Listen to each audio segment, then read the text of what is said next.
Kita akan segera memulai ibadah kita, dan untuk itu kami undang Bapak Ibu dan Saudara sekalian untuk bangkit berdiri. Mari kita arahkan hati dan pikiran kita kepada Tuhan dan kita bersatu di dalam doa. Allah Bapa kami yang bertahta di dalam kerajaan surga, Tuhan yang kami kenal, kami sembah di dalam nama Yesus Kristus. Segala hormat dan puji syukur kami panjatkan hanya bagi-Mu Bapa. Sungguh besar kasih setiamu. Engkau yang telah datang ke dalam dunia ini menjadi manusia untuk menyelamatkan kami dari hukuman dosa. Engkau yang telah menganugerahkan Roh-Mu yang kudus kepada setiap kami, yang menolong kami di dalam berbagai-bagai kelemahan kami, mengingatkan kami akan firman-Mu, menguatkan iman kami, memampukan kami hidup sesuai dengan kehendak-Mu. Terpuji-pujilah nama-Mu ya Bapa. Ini kami anak-anak-Mu Bapa, kami datang ke hadirat-Mu pada siang hari ini. Kami hendak bersyukur, berterima kasih. Kami hendak bernyanyi, memuji-muji dan muliakan Engkau karena kebaikan-Mu Bapa. Dan kami juga ingin mendengarkan kebenaran firman-Mu yang menguatkan iman kami. Kami berdoa bagi hamba-Mu Jimmy Jackson yang akan menyampaikan isi hati-Mu bagi kami pada siang hari ini Bapa. Bapa berkati hamba-Mu, urapi hamba-Mu dengan urapan yang baru. Demikian juga kami berdoa bagi semua anak-anak-Mu yang mengambil bagian pelayanan dalam ibadah pada siang hari ini, baik worship leader, para singer, para pemain musik, teknisi, asar, dan semua tanpa ada yang terkecuali ya Bapa. Sucikan kami, layakan kami untuk melayani Engkau, dan mampukan kami untuk melakukan yang terbaik, hanya untuk hormat dan kemuliaan bagi nama-Mu. Bapa, di depan kami juga ada anak-anak kami yang masih kecil-kecil yang akan mengikuti sekolah minggu. Kami berdoa bagi mereka, berkati mereka agar mereka mengenal Engkau sejak dini dan mereka terus bertumbuh hidup sesuai dengan kehendak-Mu ya Bapa. Berkati kakak-kakak yang mengajar mereka di sekolah minggu, beri hikmat bagaimana mereka seharusnya mengajar anak-anak kami ini untuk dekat padamu. Terpujilah nama-Mu ya Bapa. Bapa di surga, penuhi kami dan penuhi ruangan ini dengan kuat kuasa Roh Kudus-Mu. Dan di dalam nama Tuhan Yesus, kami menolak segala roh-roh dunia ini yang hendak mengganggu ibadah kami. Sempurnakan doa kami Bapa, yang kami sampaikan kepadamu di dalam nama Tuhan Yesus. Haleluya. Mari kita yang percaya sama-sama katakan amin. Puji nama Tuhan. Bapak Ibu Saudari persilakan untuk kembali. Apa kabar hari ini? Dahsyat luar biasa, amin. Saya melihat wajah orang-orang yang merasakan kasih cinta Tuhan di sepanjang minggu ini. Kita merasakan kesetiaan Tuhan yang tidak pernah meninggalkan kehidupan kita sedetik pun, amin. Kau yang percaya dan diberkati boleh lambaikan tanganmu bagi Tuhan. Baik Bapak Ibu Saudara, kita akan memulaikan ibadah kita di pagi hari ini. Mari sama-sama kita mau siapkan hati kita. Terima kasih Tuhan Yesus.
Memandang keindahan-Mu.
Bapa, Kau meneduh diriku serupa gambar-Mu.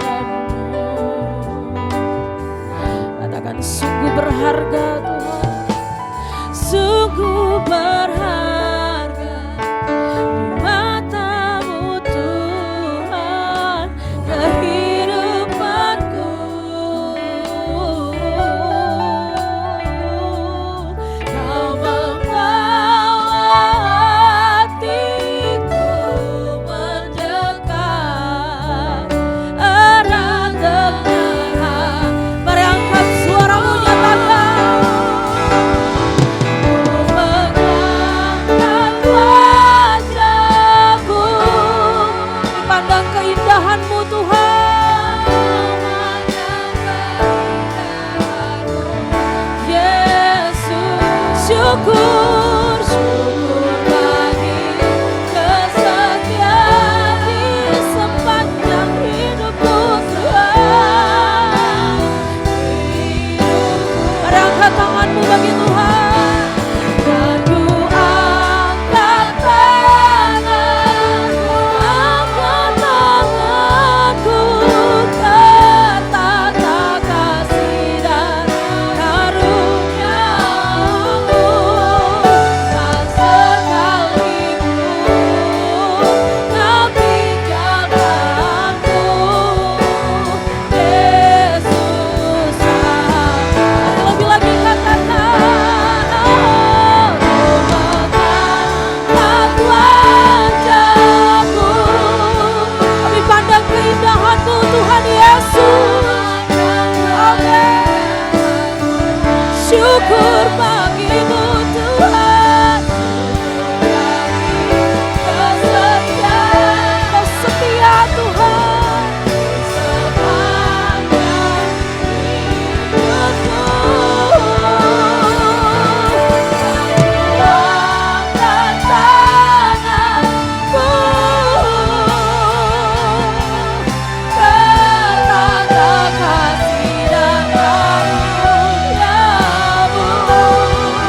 Tak sekalipun Kau tinggalkanku, Yesus. Mari coba Tuhan angkat suaramu, nyatakan. Ku mengangkat.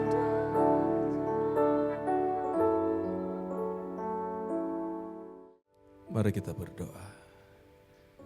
Bapa di dalam sorga, Tuhan kami Halik langit dan bumi, Bapa kekekalan, Tuhan yang kami kenal di dalam nama Yesus Kristus, Tuhan yang disembah oleh Abraham, Ishak dan Yakub.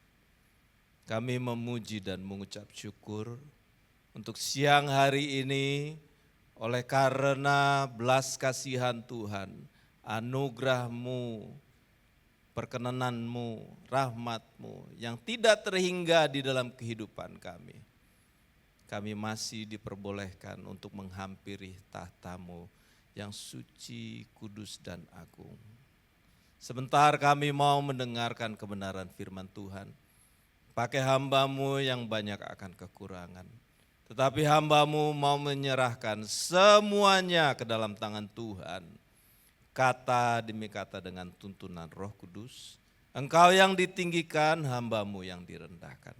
Apabila ada kuasa jahat yang mau mengganggu hati dan pikiran kami, mengganggu sarana dan prasarana kami bersehati menolaknya di dalam nama Yesus Kristus.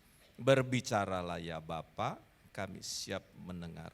Kami naikkan doa ini hanya di dalam satu nama. Nama di atas segala nama, Yesus Kristus Tuhan dan Juru Selamat kami yang hidup. Sama-sama kita katakan amin. Silakan duduk. Shalom, puji nama Tuhan, senang sekali boleh ada di sini. Terima kasih untuk Pak Gembala dan juga tim yang melayani pada sesi siang ini jam 11. Baik, tema pada siang hari ini berjudul kemerdekaan yang sesungguhnya. Karena masih relevan saya rasa, baru 1 hari kita kemarin baru merayakan kemerdekaan seluruh Indonesia, bangsa Indonesia. Jadi temanya juga hari ini berjudul, saya ulangi, kemerdekaan yang sesungguhnya. Saya akan landasi firman Tuhan yang terambil bacaan kita dalam Yohanes pasal 8. Kita akan baca saling bergantian, ayat 30 sampai 36. Saya akan mengawali ayat 30, jemaat kemudian akan menjawab ayat 31. Demikian seterusnya sampai tiba ayat 36. Setelah Yesus mengatakan semuanya itu, banyak orang percaya kepadanya. Silakan umat Tuhan.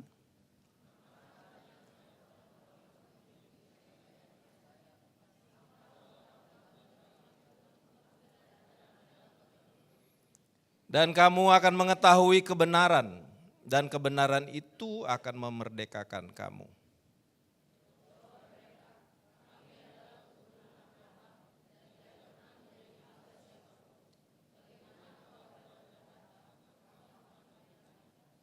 Kata Yesus kepada mereka, aku berkata kepadamu, sesungguhnya setiap orang yang berbuat dosa adalah hamba dosa.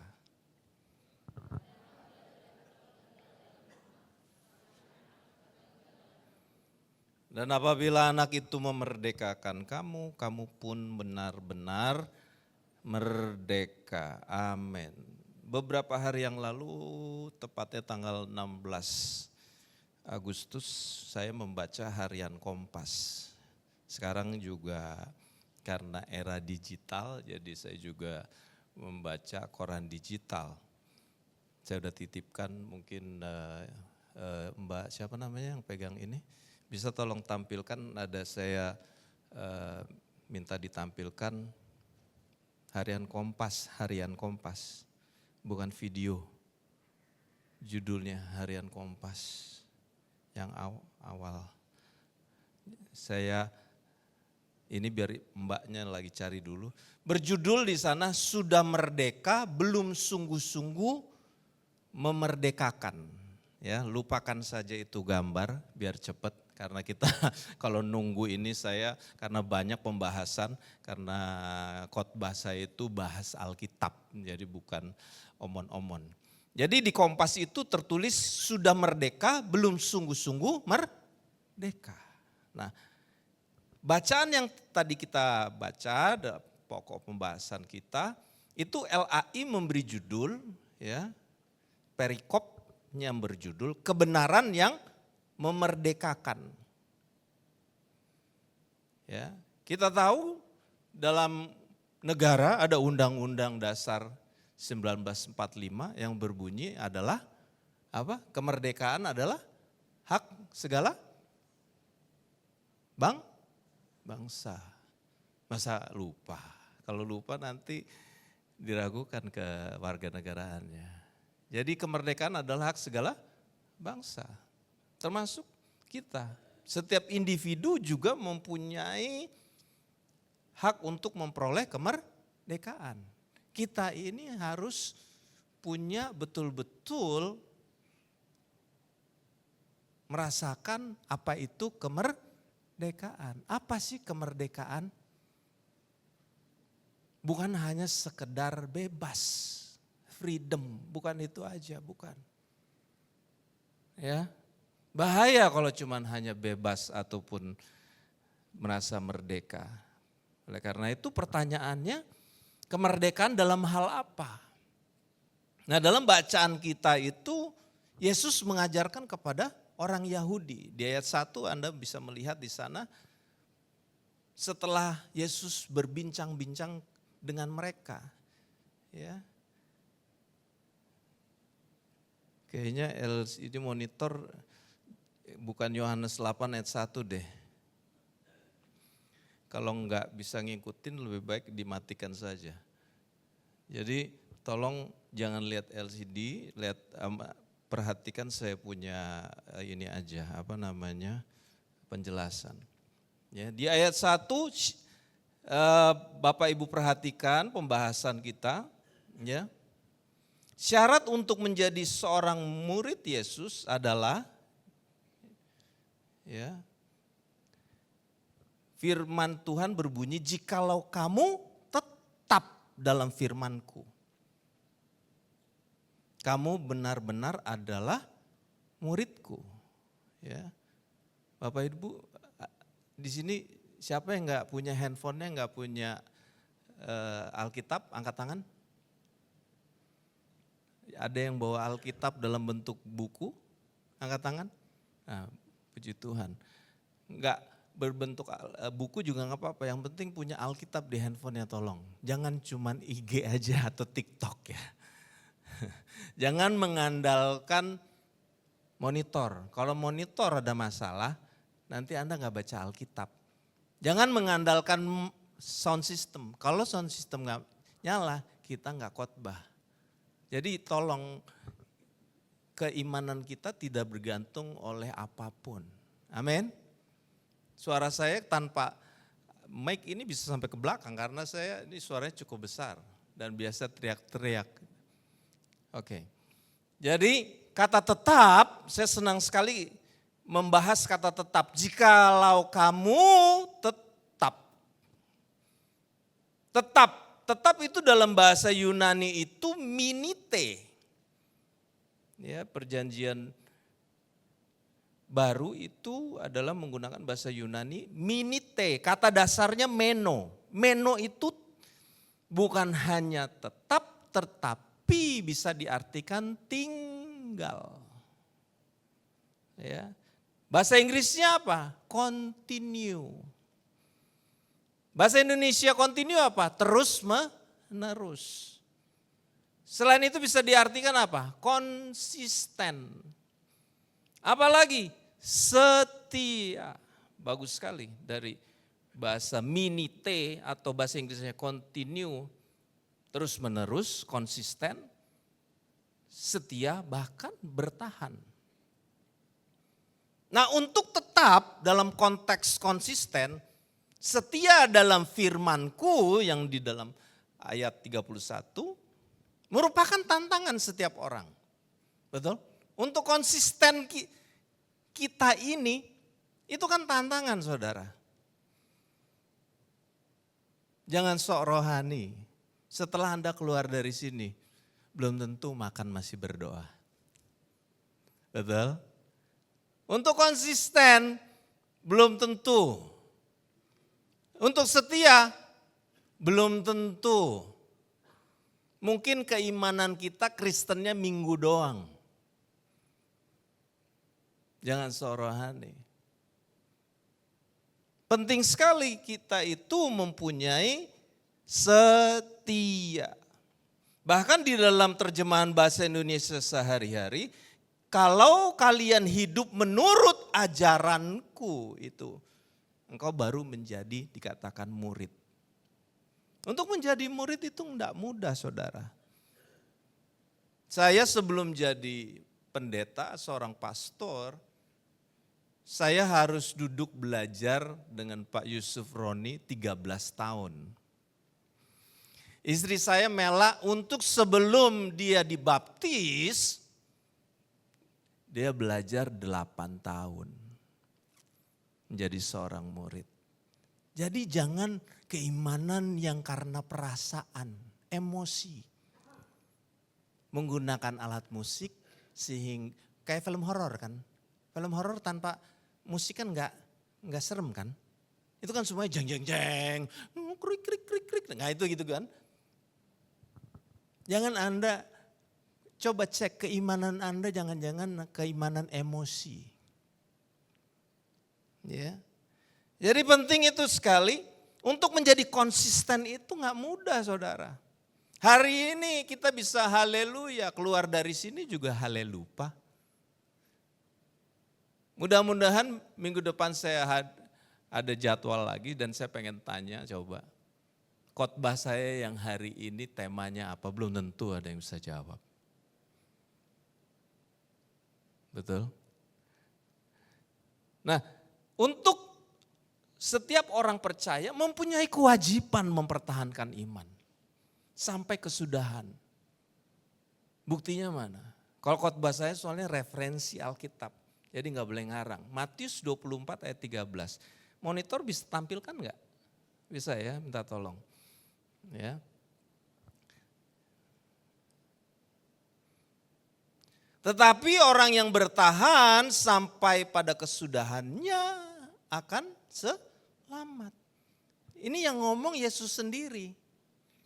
Orang yang bertahan, orang yang setia, itu maksudnya. Orang yang konsisten, itu maksudnya. Sampai kesudahan itu selesai, akan selamat. Kita ini semua harus mempertahankan iman. Dan saya kebetulan juga udah setengah abad lebih. Mudah-mudahan, loh kok pakai mudah-mudahan? Iya, karena manusia bisa berubah bro, sis, bos. Bisa finish well, ngerti finish well, berakhir dengan baik. Semua orang maunya begitu, finish well. Ya. Tetapi untuk menjadi tetap dan setia tidak mudah. Karena apa? Karena sejak, kalau orang dulu bilang nenek moyang. Siapa nenek moyang kita? Halo? Oh, masa tuh ada yang bilang monyet? Oh bukan dong. Masa nenek moyang kita monyet? Adam dan Hawa. Amin. Siapa yang ngaku nenek moyang kita monyet? Angkat tangan. Oh ibu, enggak, dia garuk kepala. Karena sejak nenek moyang kita Adam dan Hawa ketika jatuh ke dalam dosa, kecenderungan hatinya berbuat dosa. Mana Pak Jimmy buktinya? Itu saya selalu begitu. Kejadian 6 ayat 5. Karena pendeta itu gak boleh ngarang saudara. Omon-omon nanti dia bilang. Kejadian 6 ayat 5, ketika dilihat Tuhan bahwa kejahatan manusia besar di bumi dan bahwa segala, 1, 2, 3, kecenderungan hatinya selalu membuahkan kejahatan semata-mata. Betul? Nggak ngarang loh saya. Sejak zaman dahulu. Sampai detik hari ini kita keluar, kita loh ya termasuk saya nggak sorohani, mentang-mentang pendeta gitu belum, selalu haleluya, enggak, pret. Bisa berbuat dosa, amin. Kecenderungan hati, itu maksudnya, otak kita, hati kita selalu berbuat dosa. Itu maksudnya. Ya, karenanya untuk menjadi murid diperlukan 1, konsisten. 2, setia. 3, bertahan. Itu tadi firman Tuhan. Siapa yang bertahan? Nah itu maksudnya. Ayat 32. Saya ulangi, dalam terjemahan baru yang Bapak Ibu baca. Tadi pembacaan pokok kita tadi. Ya, dan kamu akan mengetahui kebenaran dan kebenaran itu akan memerdekakan kamu. Saya akan mengambil terjemahan lain lagi dan saya singkat menjelaskan kenapa saya menggunakan banyak terjemahan. Enggak apa-apa. Ya, saudara. Bahasa Inggris juga banyak terjemahannya, NIV, KJV, apa itu maksudnya? Ya, terjemahan-terjemahan King James Version, bahasa Indonesia juga ada terjemahan bahasa suku. Itu tujuannya apa? Cuma 1 sederhana, supaya yang baca ngerti. Jadi ketika saya mempelajari firman Tuhan, semua terjemahan asal jangan menyimpang dari perkataan Alkitab itu sendiri. Itu nggak boleh. Jadi terjemahan sederhana Indonesia berbunyi seperti ini. Yang tadi kamu akan mengetahui kebenaran dan kebenaran itu akan memerdekakan kamu. Di TSI adalah berbunyi demikian. Kalian akan menerima ajaran-ajaran yang benar. Dan ajaran benar itulah yang akan membebaskan kalian. Oh, bagus sekali. Ajaran, mengetahui kebenaran itu ada ajaran. Ajaran yang benar, nah itu dibilang. Yesus bilang, yang akan membebaskan kalian. Kebenaran dalam bahasa Yunani aletheia.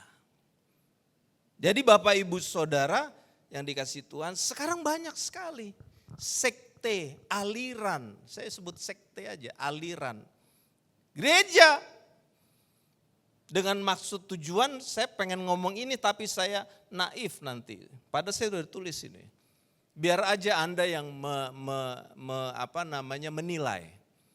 Ya, saya nggak boleh menilai, menghakimi. Oh ini sesat, itu sesat. Belum. Nanti Anda menilai. Saya ada titip beberapa video tayangan, mudah-mudahan dengan harapan bisa ditampilkan. Gak lebih dari 5 menit. Satu tayangan sekitar, ada yang paling lama 1 menit 20 detik. Selain itu ada yang cuma sekian detik. Gak lebih dari 5 menit. Anda boleh lihat videonya ini. Silakan. Kalau bisa ada suaranya ya. Karena And lift up the fallen. nah, suaranya gedein.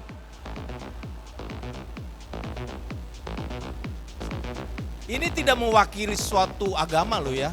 Ini nggak bicara mewakili suatu agama. Ini personal. Bajunya sama lah dengan saya. Ini musik sungguhan loh saudara. Asik juga kita joget-joget ya. And lift up Pendeta the di fallen. Spanyol, pastor, ya. Nah dia nge-DJ saudara. Ada kardinalnya, tapi nggak bilang Indonesia, ya. Karena berdiri 1800 sekian gerejanya, sehingga sudah mau kolaps, ditinggalkan umat.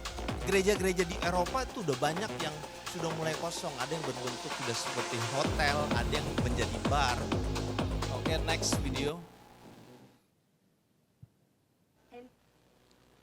Nah ini di Amerika.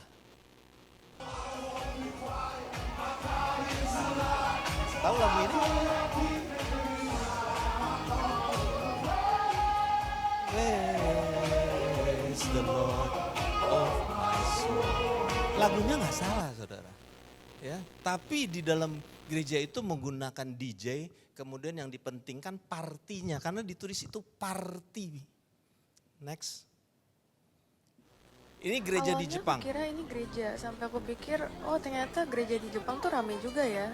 Sampai akhirnya aku balik lagi dan aku lihat Ada orang yang pergi ke sana, dia lihat dia pikir ini gereja. Dan curiga pas ada tulisan kita boleh smoking di dalam. Ternyata waktu dia mau masuk boleh setelah aku katanya lihat ke dalam, ngerokok ini di tuh dalam. Bukan gereja, tapi night club yang temanya Ternyata itu itu gereja. night Bener-bener club sampai yang dalam temanya itu ada gereja. altar gitu. Dan cewek-cewek yang Ada kerja di salib. sana tuh semuanya pakai seragam suster atau biarawati. Suster-susternya Itu menjadi kaget sih. waiters. Kalau menurut kalian gimana?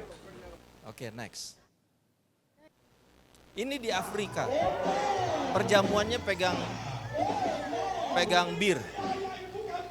1 botol.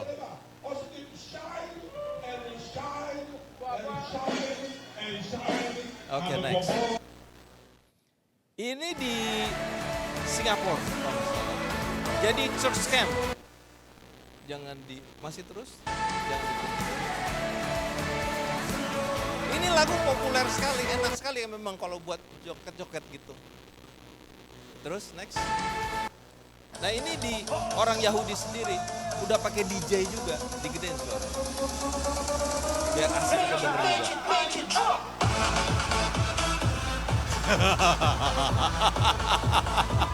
Jadi hari sabatnya mereka udah pakai DJ. Udah selesai ya. Itu yang sekarang terjadi di dunia. Saya sebagai hamba Tuhan mempunyai moral. Ini mau dibawa kemana? Halo. Karena apa? Tadi pakainya sama lagi.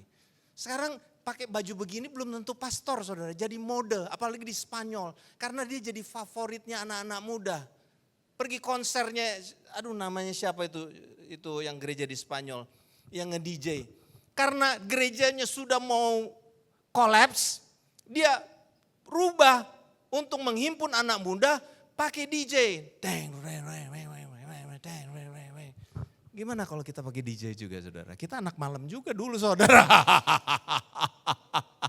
Hah? Setuju anak muda? Amin, pasti. Ya, hati-hati. Saya nggak mau bilang sesat dulu. Hati-hati. Di Jepang bar pakai konsep salib. Pelayannya pakai baju suster.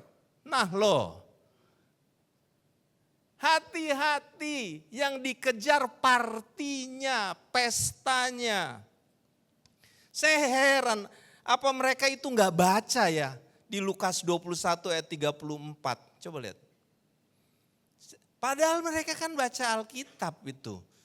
Jagalah dirimu supaya hatimu jangan syarat oleh pesta pora dan kemabukan.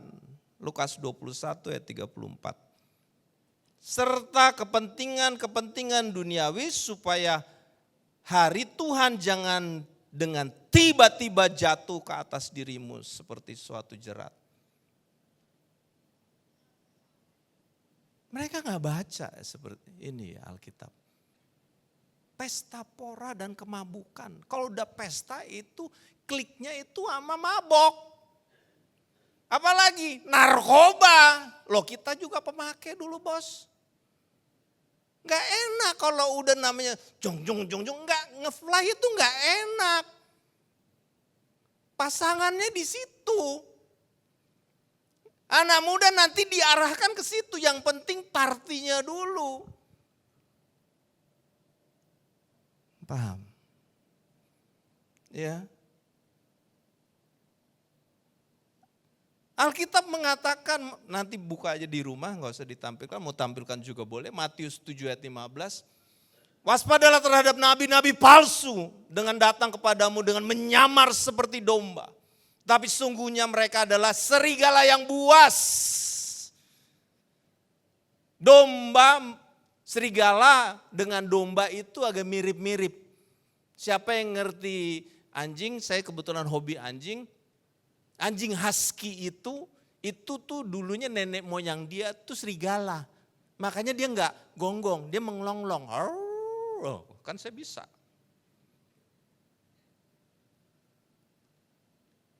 Makanya sekarang ini banyak yang mirip-mirip. Dibuat mirip sehingga engkau tertipu. Oh iya saudara, hati-hati. Yohanes dengan keras menegur di dalam 2 Yohanes 1 ayat 9 dan 11. Saya akan bacakan. 2 Yohanes 1 ayat 9 dengan 11. Oh dia tegur keras. Setiap orang yang tidak tinggal di dalam ajaran Kristus, itu lihat, tidak tinggal di dalam ajaran Kristus, ajaran kita itu ajaran Kristus. Lihat identitasnya, ini dia yang ngomong di depan, identitasnya ngomong Yesus enggak. Kalau cuman ngomong soal kebajikan banyak. Itu namanya pengkhotbah. Dia bisa khotbah di mana saja. Tapi kita ini, saya pelayan firman, harus bahas firman. Bukan pengkhotbah. Pengkhotbah Anda bisa khotbah di A, B, C, ngerti maksud saya A, B, C. Rumah-rumah ibadah yang lain pengkhotbah juga banyak. Kita ini pelayan firman, ajarannya mesti ajaran Kristus. Tidak boleh ditawar, harga mati. Ya, saya lanjutkan. Tetapi yang melangkah keluar dari situ tidak memiliki Allah. Barang siapa tinggal di dalam ajaran itu yang memiliki Bapa maupun anak. Ya itu penting. Jadi itu yang harus untuk menjadi syarat menjadi murid. Jikalau seorang datang kepadamu, ia tidak membawa ajaran ini, janganlah kamu menerima dia di dalam rumahmu. Janganlah memberi salam kepadanya. Perhatikan itu saudara. Sebab barang siapa memberi salam padanya, ia mendapat bagian dari perbuatan jahat. Kita kasih salam orang itu aja yang kayak begitu nggak boleh. Yohanes dengan tegas dia nggak ini. Kita sebagai hamba Tuhan jangan takut. Harus tegas. Ya. Karena sekarang itu orientasinya jumlah. Orang pikir kalau jumlahnya banyak pengajarannya paling benar. Ntar dulu bos, mana ayatnya? Nggak ada. Ya. Dan sekarang semuanya profit oriented. Ngerti profit oriented? Yang penting jumlah banyak, makanya pakai DJ, lompat-lompat, jumlah banyak, cuan laileau. Ngerti? Untung banyak latang. Profit oriented. Gereja dibikin usaha dagang, profit and loss. Lu bikin PT gabung sama gua masih bisnismen.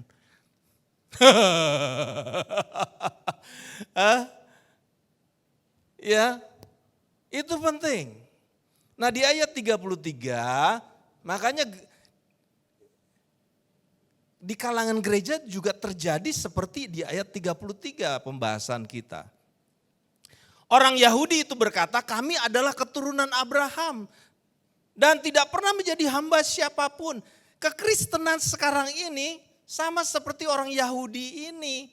Mereka mulai mencari umat dengan bilang, saya yang paling rohani, saya yang paling hebat. Saya nggak mau nyebut nama gerejanya, kode etik. Ada namanya aliran profetik. Anda pernah dengar? Apa itu profetik? Ya, profetik itu dalam bahasa Inggris profetikal yang mempunyai makna atau arti kenabian, namanya juga profet. Itu nabi. Kenabian atau sifat yang ada di dalam diri seorang nabi. Yang nggak ngerti umat, wow lo, nabi lo, baru suara kenabian. Bos, sekarang ini sudah ada yang nganggap bukan suara lagi.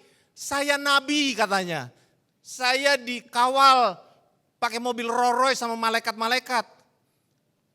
Saya pengen tampilkan soalnya ada muka orang Indonesianya. Itu nggak boleh. Kalau itu kan tadi luar negeri semua. Dan ada yang sudah bilang saya Nabi Isa. Itu semua ada di Alkitab. Akan datang semua Mesias-Mesias palsu pada akhir zaman ini. Itu tandanya sebentar lagi Yesus datang. Amin. Bagus tanda-tandanya kita udah lihat. Ya, profetik. Loh, gampang sekali. Saya nggak mau bilang dia sesat atau enggak. Saya cuma mau bilang, ayo kita buka pikiran kita. Di Alkitab Yesus ada nggak bilang, ikutlah kami. Nggak ada, ikutilah aku. Aku itu tunggal. Tidak ada bilang ikutilah kami. Kami itu jamak. Sederhana saya jawab. Ngapain profetik. Nabi lu ikutin. Yesus dong lu ikutin. Kamu siapa bos?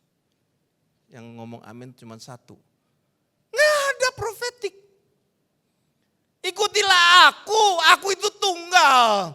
Nggak ada bicara aku dan kawan-kawan, nggak ada. Ngarang nggak Pak Jimmy? Saya buktikan sejak zaman dahulu perjanjian lama, Keluaran 3 ayat 14. Keluaran 3 ayat 14, ini sejak zaman Musa. Saya bacakan firman Allah kepada Musa, ya. Aku adalah aku. Ibrania Ehye Aser Ehye. Ya. Lagi firmannya beginilah aku katakan kepada orang Israel itu. Akulah aku. telah mengutus, akunya huruf kecil. Ngerti gak akunya huruf kecil siapa? Yesus. Ini bukan LAI itu mempermainkan huruf besar, huruf kecil. Enggak, makanya Anda harus ngerti firman. Dan ada yang betul-betul menjelaskan firman yang gak ada kepentingannya. Ngerti gak ada kepentingannya? Menjelaskan firman yang gak ada urusannya. Besok gue makan gak ya? Takut. Kalau saya gak takut bos. Ya. Aku adalah aku, ego emi. Mana ada dia bilang aku itu jadi kami. Apalagi bilang profetik. Nggak ada kenabian. Yang menebus adalah Yesus Kristus, bukan nabi. Amin. Loh, dia bilang tapi pengikut saya banyak. Loh iya, Mormon juga banyak saudara. Saksi Yehova juga banyak. Bukan patokan terus kalau rame terus pengajaranmu benar. Kalau kita mau bikin rame, ayo kita taruh meja DJ di sini. Taruh alkohol, rame bos. Free apa namanya? Refill wine. Oh, rame bos. Betul? Rusak sekalian. Ya. Jadi bahaya sekali. Apalagi nanti kita lihat di ayat 33, ketika manusia itu sombong rohani, jadi kelihatan bodohnya. Lihat dia di ayat 33 orang Yahudi itu ngomong apa? Bagaimana engkau dapat berkata kamu akan merdeka? Orang kalau sudah bodoh, sok tahu, ya gini. Yahudi. Ketidaktahuan kelihatan kebodohan. Karena dia nggak tahu, nggak ngerti. Orang Yahudi ini berbicara dengan Yesus. Firman itu dia sendiri. Dia belum kenal siapa itu Yesus. Ya. Jawabannya di ayat 34. Kata Yesus kepada mereka, aku berkata kepadamu, sesungguhnya setiap orang yang berbuat dosa adalah hamba dosa. Maksud dari ayat ini adalah, itu harus dijelaskan. Yesus mengajarkan setiap orang yang berbuat dosa adalah hamba dosa. Tidak ada satupun di dunia ini, termasuk pendeta, yang bebas dari dosa. Amin. Ada yang berani angkat tangan, saya enggak berdosa.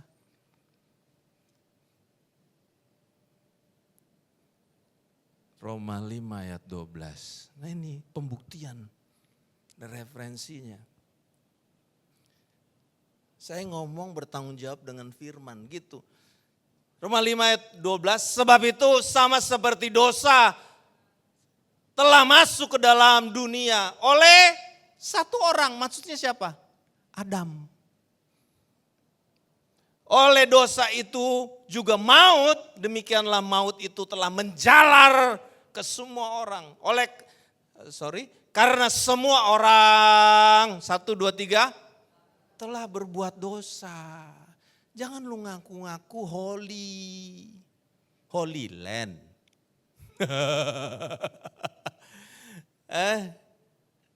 Semua orang berbuat dosa. Oh, tempeleng nanti. Enggak kok cap tempeleng. Iya kan? Aduh. Ya. Jangan kayak orang Yahudi, udah bodoh so tahu lagi. Ya. Karenanya di ayat 35, lihat di sana. Hamba tidak tetap tinggal di dalam rumah, tetapi anak tetap tinggal. Saya ulangi, hamba tidak tetap tinggal dalam rumah, tetapi anak tetap tinggal dalam rumah. Maksudnya apa? Ya, karena tidak ada satupun manusia yang selamat dari dosa, karena upah dosa adalah maut. Itu maksudnya ayat itu. Gak ada dia bilang. Cuman anak yang tinggal. Anak itu siapa? Yesus Kristus.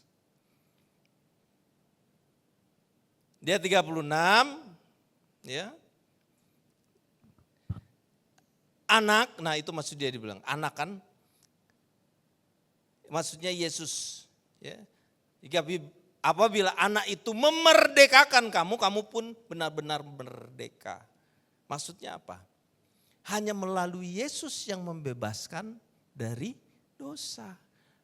Enggak ada yang lain. Makanya saya bilang, enggak ada nabi. Loh kok profetik sih? Enggak ada nabi yang membebaskan. Hanya Yesus yang membebaskan kita. Yang setuju katakan amin. Hanya Yesus yang membebaskan dosa. Dia yang firman itu turun menjadi manusia. Sungguh, Alkitab mengatakan dia lahir sungguh-sungguh sebagai manusia. Mati dan bangkit. Itu yang dikatakan. Ya. Jadi tadi saya udah baca belum? Kayak belum ya. Roma 8 ayat 1 dan 2. Ini referensinya. Demikianlah sekarang tidak ada penghukuman bagi mereka yang ada di dalam Kristus Yesus. Tidak ada. Ini lihat Alkitab bilang tidak ada penghukuman bagi mereka yang ada di dalam Kristus Yesus. Roh yang memberi hidup telah memerdekakan kamu dalam Kristus. Dari 1, 2, 3 hukum dosa dan hukum maut. Jelas di sini. Kitab Roma, bukan biskuit Roma. Hanya Yesus Kristus yang membebaskan kita dari hukum dosa dan hukum maut. Tidak ada cara lain. Jadi kita dikatakan benar-benar merdeka. Merdeka itu bahasa Yunaninya eleferi. Sungguh-sungguh bebas. Bukan bebas bersyarat, bos. Karena sudah ditebus lunas dengan darah Kristus. Amin. Lunas. Sehingga kita betul-betul bebas. Saya undang pemuji-pemuji ke atas. Ya. Jadi Bapak Ibu Saudara, penting sekali kita itu supaya mengalami. Tadi temanya apa? Kemerdekaan yang sesungguhnya. Apakah kita semuanya sudah merdeka? Apakah kita semuanya sudah bebas dari dosa? Coba koreksi di dalam diri kita. Apakah kita sudah bebas dari belenggu dosa? Ya. Oleh karena itu, mari saya ajak untuk merenungkan. Kita masih ada enggak belenggu dosa? Yang sebenarnya itu tadi yang temanya Kompas, kita belum merasakan benar-benar kemerdekaan. WL Singer boleh naik? Kita mau nyanyi sama-sama. Kita mau nyambut firman Tuhan, kita bangkit berdiri, kita nyanyi kemenangan terjadi di sini. Ada teksnya?